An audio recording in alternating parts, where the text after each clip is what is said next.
Lecture du livre de Ellen G. White, intitulé Message choisi, volume 1. Chapitre 2. Ellen G. White et ses écrits. Lettre adressée au docteur Paulson. Sainte Helena, Californie, 14 juin 1906. Cher frère, votre lettre m'est parvenue en Californie du Sud. Pendant quelques semaines, mon temps et mes forces ont été absorbés par l'examen de questions concernant l'avenir de notre œuvre sanitaire là-bas et l'exposé par écrit des vues qui m'ont été accordées au sujet du tremblement de terre et des leçons qui s'en dégagent. Le moment est arrivé de répondre aux lettres reçues, la vôtre comprise. Dans votre lettre, vous dites comment vous avez appris de bonne heure à accueillir les témoignages avec une foi implicite, et vous ajoutez « J'ai été amené à croire fermement que chaque mot prononcé par vous en public ou en privé, et que chaque lettre écrite par vous dans n'importe quelle circonstance est inspirée au même titre que les 10 commandements. Mon frère, vous avez étudié diligemment mes écrits, et vous n'avez jamais pu constater que j'ai avancé de telles prétentions. Vous ne verrez pas non plus que les pionniers de notre cause aient jamais formulé de telles prétentions. Dans l'introduction que j'ai donnée à la tragédie des siècles, vous devez avoir lu ma déclaration relative aux 10 commandements et à la Bible, déclaration qui vous aiderait sûrement à adopter une idée juste en ce qui concerne le sujet que nous examinons. Voici cette déclaration. La Bible attribue son existence à Dieu, et pourtant, elle a été écrite par des hommes. En effet, le style de ces différents livres trahit la personnalité de divers écrivains. Toutes les vérités qui y sont révélées, quoique inspirées de Dieu, 2 Timothée 3, verset 16, sont exprimées dans le langage humain. Par le Saint-Esprit, l'être infini a illuminé le cœur de ses serviteurs. Il leur a donné des songes, des visions, des symboles et des images, tout en leur laissant la liberté d'exprimer la vérité dans leur propre langue. Les 10 commandements, prononcés par Dieu lui-même, furent écrits de sa propre main. Ils sont donc divins et non humains. Mais la Sainte Écriture, où la vérité s'exprime dans le langage des hommes, nous offre une union étroite de la divinité et de l'humanité. La même union s'est retrouvée dans la nature du Christ, qui fut à la fois Fils de Dieu et Fils de l'homme. On peut donc dire de l'Écriture comme de Jésus-Christ, qu'elle est la parole faite chair, et qu'elle a habité parmi nous. Jean 1, verset 14. Rédigée à des époques différentes par des hommes de conditions sociales, de formation intellectuelle et spirituelle fort diverses, les livres de la Bible présentent de grands contrastes dans le style et la variété des sujets. Les auteurs sacrés diffèrent dans leur manière de s'exprimer. Souvent, une même vérité est rendue d'une façon plus frappante par l'un que par l'autre. Comme certains d'entre eux envisagent le même fait ou la même doctrine à d'autres points de vue, des lecteurs superficiels ou prévenus peuvent en conclure qu'ils se contredisent alors que, pour les esprits réfléchis et respectueux, ils ne font que se compléter. Présentée par différents auteurs, la vérité apparaît sous des aspects variés. Celui-ci est plus spécialement frappé par le côté du sujet se rapportant à son expérience ou à sa capacité de compréhension. Celui-là s'attache à un aspect tout autre, mais tous les deux, guidés par l'esprit, décrivent ce qui les a le plus impressionnés. Différence de présentation, mais unité parfaite de toutes les parties, adaptée aux besoins de l'homme dans chaque circonstance et expérience de la vie. Dieu, ayant jugé bon de communiquer sa vérité au monde par l'intermédiaire des hommes, a revêtu de son esprit ceux qu'il a choisis à cet effet. Il les a dirigés dans le choix des sujets et dans la façon de les exposer. Confié à des vases de terre, ce trésor n'en est pas moins céleste. Le croyant humble et obéissant y contemple la gloire de la puissance divine, pleine de grâce et de vérité. L'intégrité des témoignages. En parfait accord avec ce qui précède, on peut voir mes déclarations contenues dans un article intitulé « Les témoignages méconnus », rédigé le 20 juin 1882 et inséré dans Testimony for the Church, volume 5, pages 62 à 84. J'en extrais pour vous quelques paragraphes. Plusieurs s'attardent à penser avec complaisance aux longues années consacrées à la défense de la vérité. Ils sont convaincus que leurs épreuves passées et leurs actes d'obéissance leur valent une récompense. Mais justement parce qu'ils ont fait une expérience véritable dans les choses de Dieu, ils sont plus coupables aux yeux de Dieu pour ne pas avoir préservé leur intégrité et ne pas progresser vers la perfection. La fidélité de l'année passée ne compensera jamais la négligence de l'année présente. La fidélité d'hier ne justifiera pas un homme qui se rend coupable d'infidélité aujourd'hui. Plusieurs cherchent à excuser leur négligence à l'endroit des témoignages en disant « Sir White se laisse influencer par son mari, dont l'esprit et le jugement façonnent les témoignages. » D'autres ont tenté de m'arracher quelques déclarations qui puissent justifier leur conduite ou accroître leur influence. J'avais donc décidé de ne plus laisser sortir quoi que ce fût de ma plume, avant d'avoir constaté l'action de la puissance de Dieu dans l'Église pour la conversion des cœurs. Mais le Seigneur a fait peser un fardeau sur mon âme. J'ai travaillé pour vous avec ardeur. L'éternité seule dira ce que cela nous a coûté, à mon mari et à moi-même. Ne suis-je pas informée de l'état de l'Église, après que tant de fois le sujet m'a été présenté au cours des années? Des avertissements ont souvent été répétés, mais aucun changement important ne s'est produit. Et voici que maintenant, quand je vous adresse un témoignage d'avertissement et de censure, plusieurs affirment que Sir White n'a exprimé que sa propre opinion. Par là, vous avez offensé l'Esprit de Dieu. Car vous savez comment le Seigneur s'est manifesté par le moyen de l'esprit de prophétie. Le passé, le présent et l'avenir m'ont été dévoilés. Des visages inconnus m'ont été montrés, que j'ai reconnus des années plus tard, quand j'ai eu l'occasion de les voir. Il m'est arrivé d'être arraché à mon sommeil avec une vive sensation de sujet qui m'avait été présenté précédemment. Alors j'ai écrit, vers minuit, des lettres qui ont traversé le continent et sont arrivées à point, à une heure de crise, et ont évité de graves désastres à la cause de Dieu.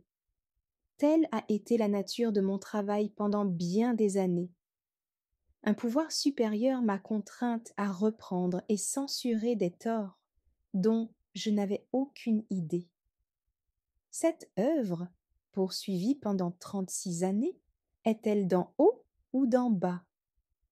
Me trouvant au Colorado, j'ai éprouvé un tel fardeau à votre sujet que, quoique faible, j'ai écrit plusieurs pages destinées à être lues à votre congrès. Faible et tremblante, je me suis levée à 3 heures du matin pour vous écrire. C'est Dieu qui parlait à travers l'argile. On dira qu'il ne s'agissait que d'une lettre. Oui, une lettre, mais commandée par l'Esprit de Dieu, en vue de placer devant vos esprits des choses qui m'avaient été montrées. Mes lettres et mes témoignages vous présentent ce que le Seigneur m'a montré. Il n'est pas un de mes articles qui se borne à exprimer mes propres idées. Il s'agit de ce que Dieu a fait défiler devant moi dans mes visions, de précieux rayons de lumière émanant du trône. Quelle est la voix que vous reconnaîtrez comme celle de Dieu? Quels moyens restent à la disposition du Seigneur pour corriger votre erreur et vous faire comprendre ce qu'il pense de votre conduite? Quelle puissance peut encore agir dans l'Église? Si vous refusez de croire avant que soit dissipée toute incertitude et toute possibilité de doute, vous ne croirez jamais. Le doute qui exige une parfaite connaissance ne cédera jamais devant la foi. La foi repose sur l'évidence, non sur une démonstration. Le Seigneur nous demande d'obéir à la voix du devoir, alors même que d'autres voix autour de nous conseillent une conduite opposée. Il faut beaucoup d'attention de notre part pour discerner la voix qui vient de Dieu. Il nous faut résister à nos inclinations et les vaincre, obéir à la voix de la conscience sans parlementer ou faire des compromis, de peur que cessent ces appels et que nos passions prennent le dessus. Le Seigneur s'adresse à tous ceux qui n'ont pas résisté à son esprit en refusant d'écouter et d'obéir. Sa voix nous adresse des avertissements, des conseils, des répréhensions. C'est le message lumineux que le Seigneur communique à son peuple. Attendre des appels plus puissants ou des occasions plus favorables, c'est risquer que la lumière soit retirée et que nous restions dans les ténèbres. Il m'est pénible de vous dire, mes frères, que pour avoir péché en négligeant de marcher dans la lumière, les ténèbres vous ont envahi.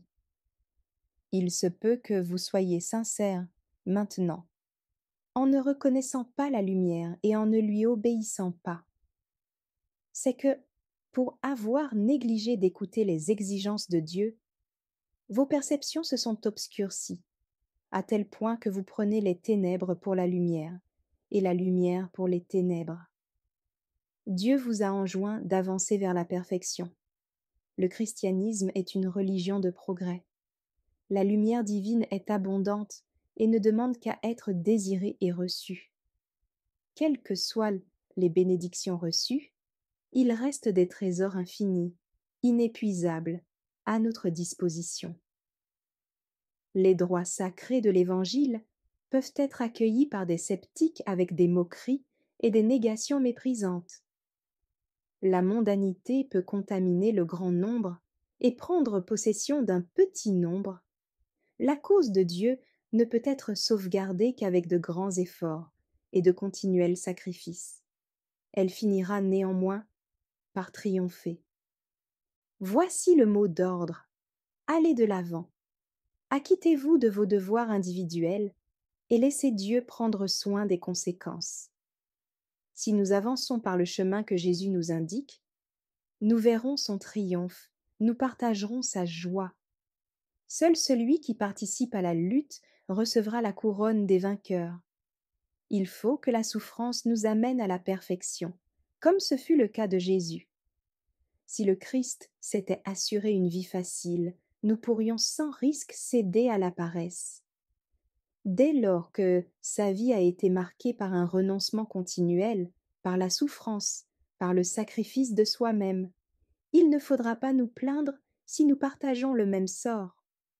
On peut suivre en toute sécurité le sentier le plus obscur, aussi longtemps que l'on est guidé par la lumière du monde. Quand le Seigneur m'a présenté votre cas et m'a fait savoir que vous n'avez pas obéi à la lumière qui vous avait été donnée, j'ai reçu l'ordre de vous parler franchement, en son nom, vu que sa colère était allumée contre vous. Ces paroles me furent adressées. C'est Dieu qui t'a assigné ta tâche. Plusieurs refuseront de t'écouter, tout comme ils ont refusé d'écouter le grand instructeur. Plusieurs ne voudront pas être corrigés, sûrs d'avoir raison. Communique-leur néanmoins les reproches et les avertissements que je te donne, qu'ils écoutent ou non. En rapport avec les citations qui précèdent, étudiez à nouveau l'article intitulé La nature et l'influence des témoignages dans Testimony for the Church, volume 5, pages 654 à 691. Témoignages pour l'Église, volume 2, pages 318 à 344. La déclaration que vous avez tirée de Testimony for the Church, volume 5, page 67 est juste. Mes lettres et mes témoignages vous présentent ce que le Seigneur m'a montré. Il n'est pas un de mes articles qui se borne à exprimer mes propres idées. Il s'agit de ce que Dieu a fait défiler devant moi dans mes visions, de précieux rayons de lumière émanant du trône. Ceci est vrai des articles parus dans nos périodiques, aussi bien que des nombreux volumes compris dans mes ouvrages. Les préceptes de la loi de Dieu m'ont été enseignés en accord avec la parole. J'ai été dirigé dans le choix des leçons du Christ. Les affirmations contenues dans mes écrits ne sont-elles pas en harmonie avec les enseignements de Jésus-Christ? Danger de fausses représentations. Je ne réponds ni oui ni non à quelques-unes de vos questions. J'évite toute déclaration pouvant donner lieu à des malentendus. Je vois et perçois le danger de personnes qui, suivant que j'ai été informée, mettent leurs âmes en danger parfois, en prêtant l'oreille à de fausses représentations au sujet des messages dont Dieu m'a chargé. À force de retourner et de tordre ce que j'ai écrit par de faux raisonnements, on cherche à justifier son incrédulité. Je suis en peine pour mes frères qui ont marché dans un brouillard de soupçons et de scepticisme et de faux raisonnements. Je sais que quelques-uns d'entre eux pourraient bénéficier de messages de conseil si les nuages obscurcissant leur vision spirituelle pouvaient être dissipés, leur permettant de voir les choses comme elles sont. Mais ils ne voient pas clair. J'hésite par conséquent à entrer en communication avec eux. Quand l'Esprit de Dieu aura éliminé ce mysticisme, les messages qui m'ont été inspirés donneront autant de consolation, de foi et d'espérance que ce n'était le cas au cours des années passées. Il est certain que la vérité finira par triompher. Celui qui donna sa vie pour le rachat de l'homme, afin de l'arracher aux tromperies de Satan, ne dort pas, mais veille. Quand ses brebis cesseront de prêter l'oreille à la voix d'un étranger, auquel elles n'appartiennent pas, elles obéiront avec joie à la voix de celui qu'elles avaient appris à suivre avec amour. On peut tirer de précieuses leçons de l'étude de la vie du Christ. Des pharisiens envieux faussaient le sens des actes et des paroles du Christ, qui eussent profité à leur entendement spirituel s'ils les avaient reçus comme il convenait. Au lieu d'admirer sa bonté, ils l'accusaient d'impiété en présence de ses disciples. Pourquoi votre maître mange-t-il avec les publicains et les gens de mauvaise vie? Matthieu 9, verset 11. Plutôt que de s'adresser directement à notre bon Sauveur, dont la réponse les aurait convaincus de malice, il parlait aux disciples, avec l'espoir que leurs accusations agiraient comme un mauvais levain et leur feraient un grand tort. Si le Christ avait été impie, il aurait perdu son ascendant sur ses disciples croyants. Mais les disciples, qui avaient confiance en Christ, ne voulurent pas accueillir les insinuations perfides de ces méchants accusateurs. Désireux de faire censurer les disciples, ces méchants accusateurs revinrent fréquemment au Christ avec cette question: Pourquoi tes disciples font-ils ce qui n'est pas permis? Et quand notre Seigneur faisait à leurs yeux figure de transgresseur, il s'adressait à ses disciples plutôt qu'à lui-même, pour semer le doute dans le cœur de ceux qui le suivaient. C'est ainsi qu'il s'efforçait de provoquer le doute et le dissentiment. Tout leur semblait bon pour insinuer le doute dans les cœurs du petit troupeau, et les faire chercher en lui quelque faute qui pût faire obstacle à l'œuvre bienfaisante de l'Évangile de Jésus-Christ. Il faut s'attendre à ce que des tentatives semblables soient renouvelées auprès des croyants de notre temps. Le Seigneur Jésus lit dans les cœurs. Il discerne les intérêts et les desseins de tous les hommes en ce qui concerne sa personne et ses disciples croyants. Il répond aux pensées secrètes de ceux qui cherchent à le prendre en faute. Ce ne sont pas ceux qui se portent bien qui ont besoin de médecins, mais les malades. Matthieu 9, verset 12. Ces pharisiens orgueilleux entretenaient une haute opinion de leur propre piété et de leur sainteté, et ils étaient prêts à condamner les autres. La messagère du Seigneur. La nuit dernière, en vision, j'étais debout devant une assemblée de nos membres, délivrant un message énergique concernant la vérité présente et le devoir actuel. Après le discours, plusieurs se groupèrent autour de moi pour me poser des questions. Ils demandaient tant d'explications sur cette question, sur cette autre et encore une autre, que je finis par leur dire « S'il vous plaît, une question à la fois, pour éviter toute confusion. » Ensuite, je leur adressai l'appel suivant. Pendant des années, vous avez eu des preuves que le Seigneur m'a confié une tâche. On ne pourrait souhaiter de plus grandes preuves. Voulez-vous faire fi de toutes ces preuves, comme s'il s'agissait d'une toile d'araignée, pour obéir à la suggestion d'un incrédule? Ce qui afflige mon cœur, c'est de voir que plusieurs de ceux qui sont maintenant troublés et tentés sont justement ceux qui ont eu des preuves abondantes et des occasions d'examiner, de prier et de comprendre. Et voici qu'ils ne savent pas discerner la nature des sophismes qui leur sont présentés, pour les amener à rejeter les avertissements divins destinés à les préserver des séductions des derniers jours. Il en est qui se sont achoppés au fait que j'ai dit que je ne prétends pas au titre de prophétesse, et ils ont demandé « Pourquoi ?» Je n'avance aucune prétention, si ce n'est ceci.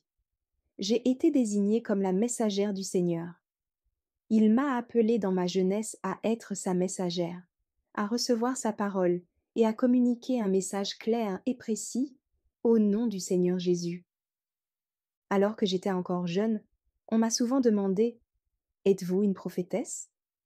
Ma réponse invariable a été « Je suis la messagère du Seigneur. » Je sais que plusieurs m'ont appelée prophétesse, mais je n'ai jamais prétendu à ce titre. Mon Sauveur m'a déclaré que je suis sa messagère. Il m'a dit « Ta tâche consiste à porter ma parole. On doit s'attendre à des choses étranges.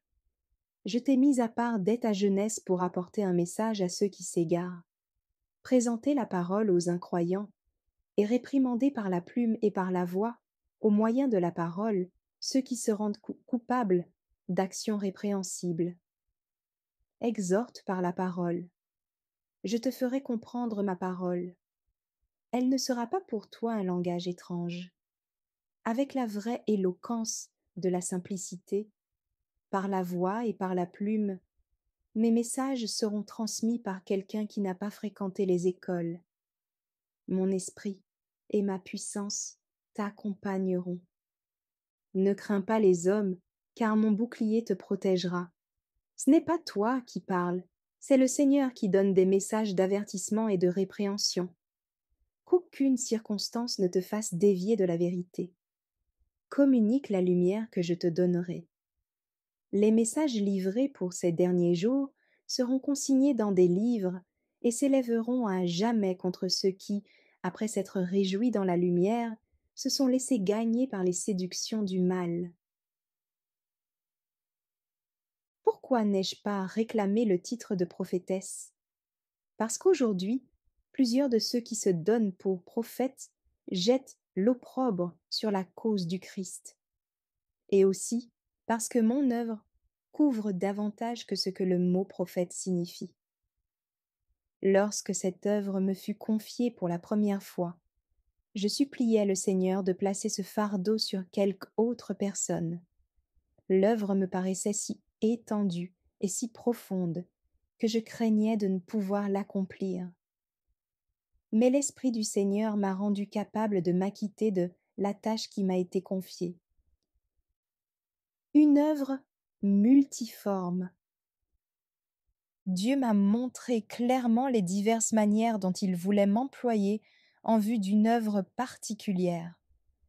Si tu délivres les messages avec fidélité en persévérant jusqu'à la fin, tu mangeras du fruit de l'arbre de vie, tu boiras de l'eau du fleuve de vie. Telle est la promesse qui m'a été faite dans des visions.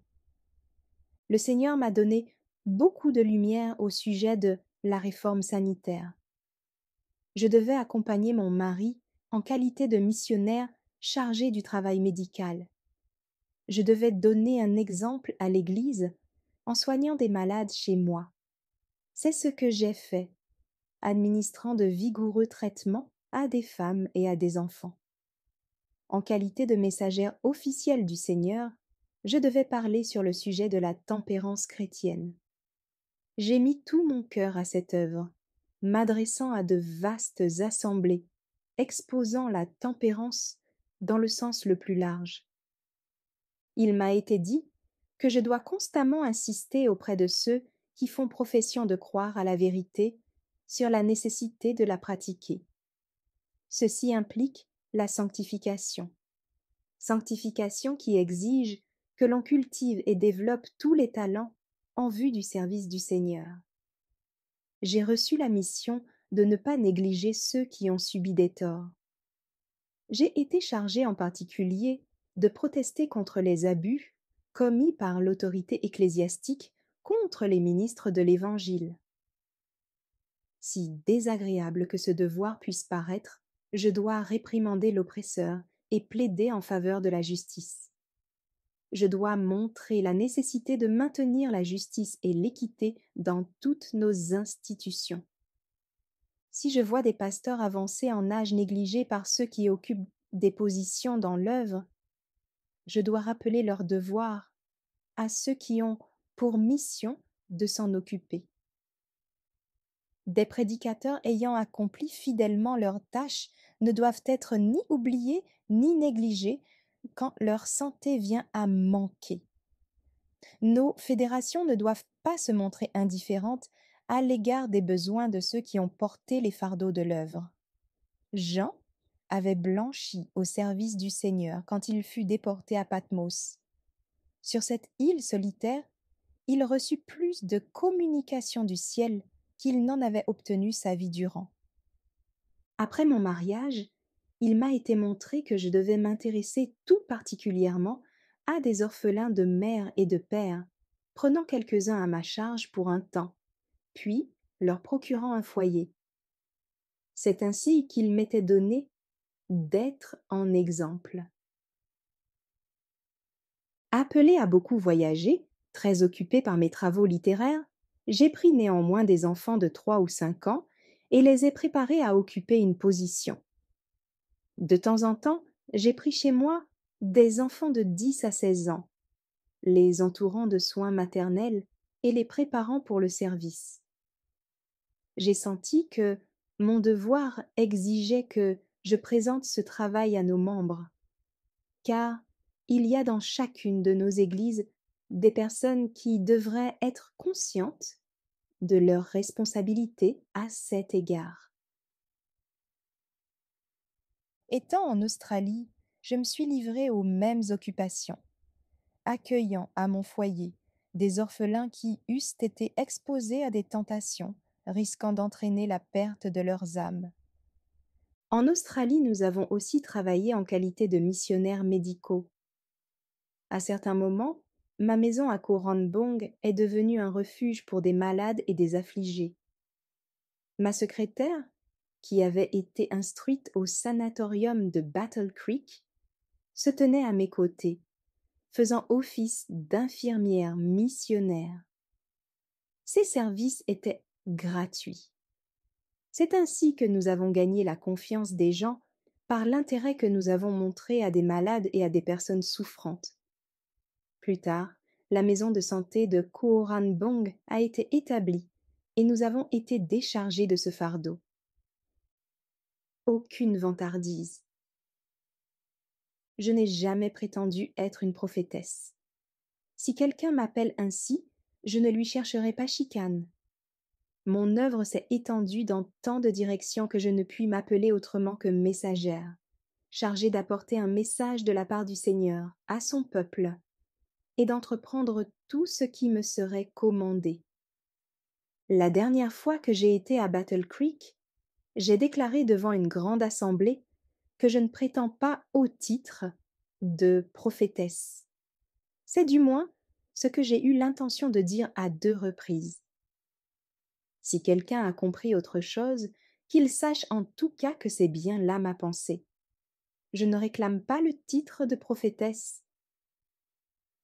J'ai su que certains désiraient savoir si madame White maintient encore les vues qu'elle a exprimées il y a longtemps déjà, lorsqu'on l'a entendue dans le parc du sanatorium, ou au tabernacle, ou lors des congrès tenus dans les environs de Battle Creek. Je leur ai assuré que le message qu'elle donne aujourd'hui est exactement le même que celui qu'elle a proclamé durant un ministère public de 60 ans.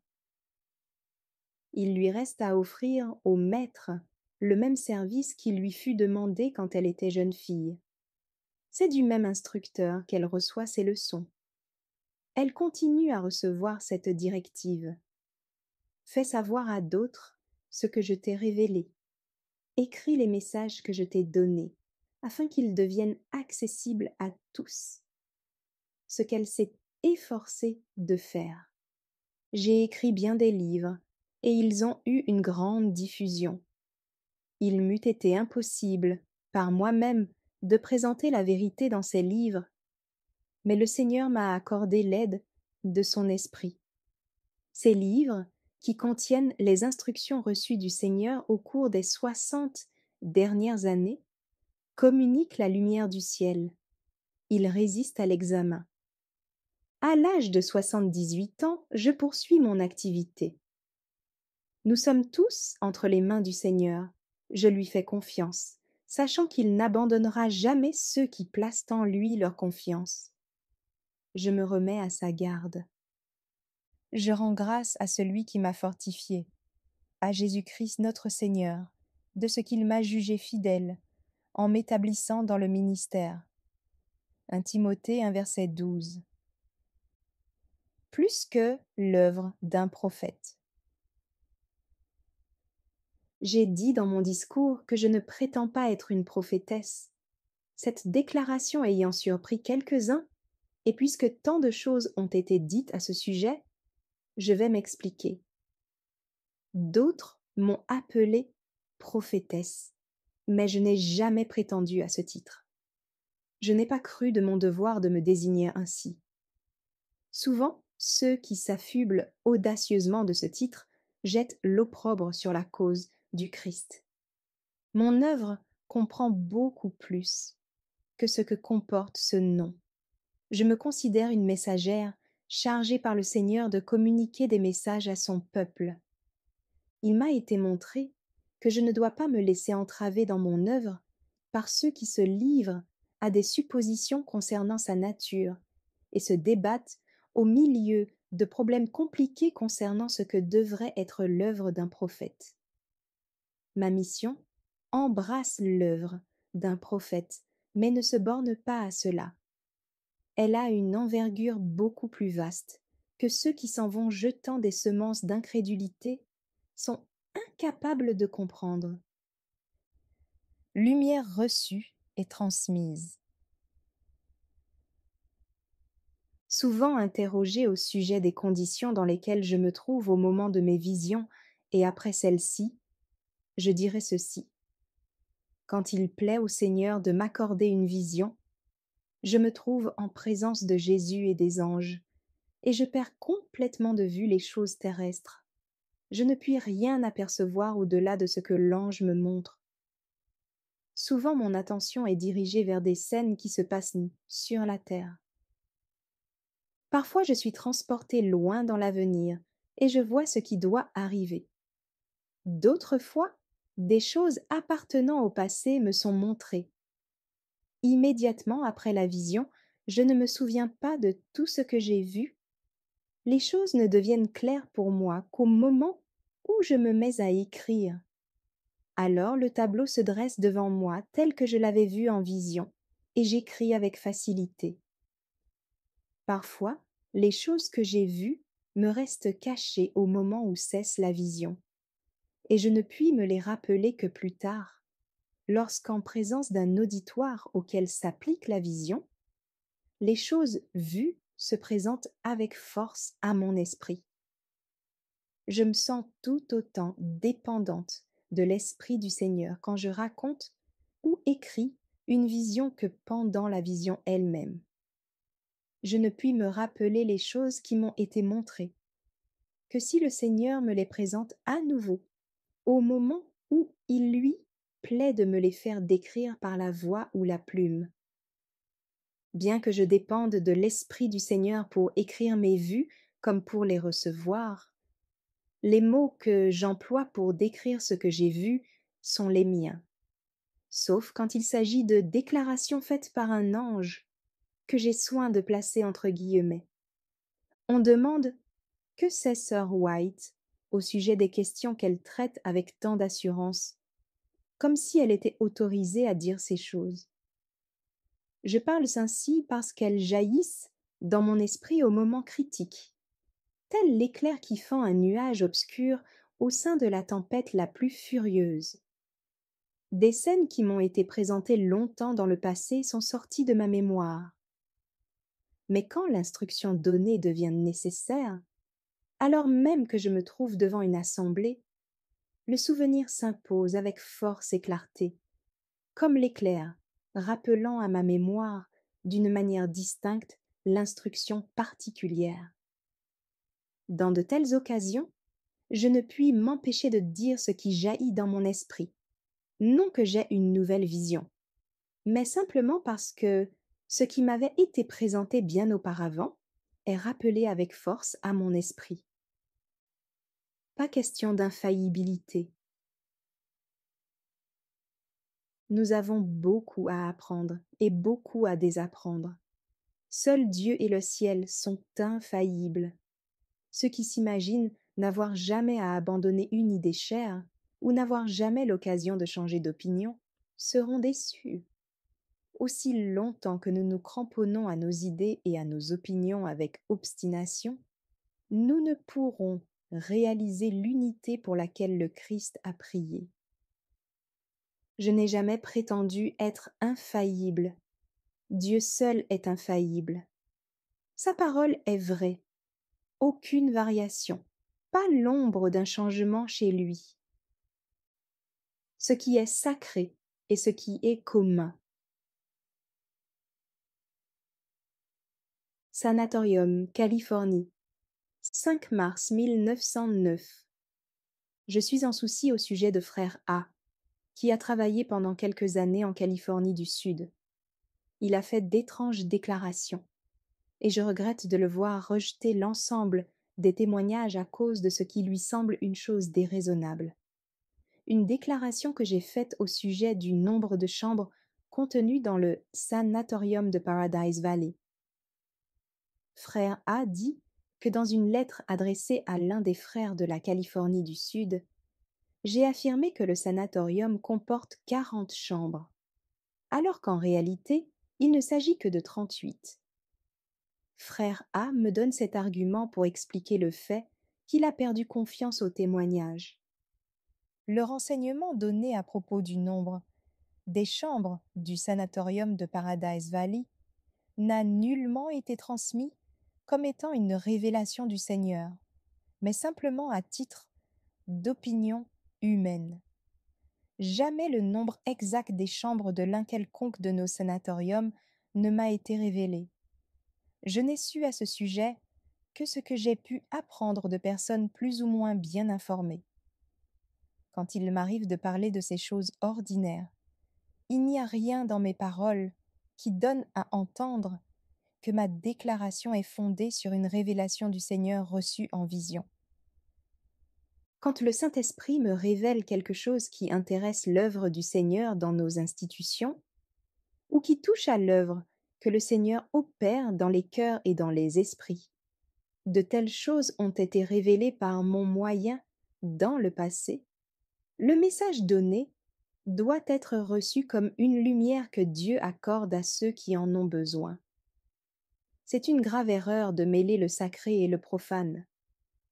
Là où existe une telle tendance, on peut voir l'effort de l'ennemi pour détruire les âmes. À toute âme que Dieu a créée, il a donné la capacité de le servir, mais Satan s'efforce de rendre ce service difficile par de continuelles tentations visant à égarer les âmes. Il s'applique à amoindrir les perceptions spirituelles afin que les hommes deviennent incapables de discerner ce qui est profane et ce qui est saint. Une vie au service de mon Seigneur et Maître m'a appris à reconnaître cette distinction. Ce message m'est parvenu. Consacre-toi à l'œuvre la plus sublime qui ait jamais été confiée à des mortels. Je te donnerai des aspirations et des facultés nobles, avec un sens exercé à discerner l'œuvre du Christ. Tu ne t'appartiens pas, vu que tu as été racheté à grand prix par la vie et la mort du Fils de Dieu. Dieu réclame ton jeune cœur et ton service sous l'influence sanctifiante du Saint-Esprit. Je me suis donnée à Dieu, tout entière, pour obéir à son appel en toutes choses, et depuis lors ma vie s'est passée à délivrer le message, tantôt par la plume, tantôt en m'adressant à de vastes auditoires.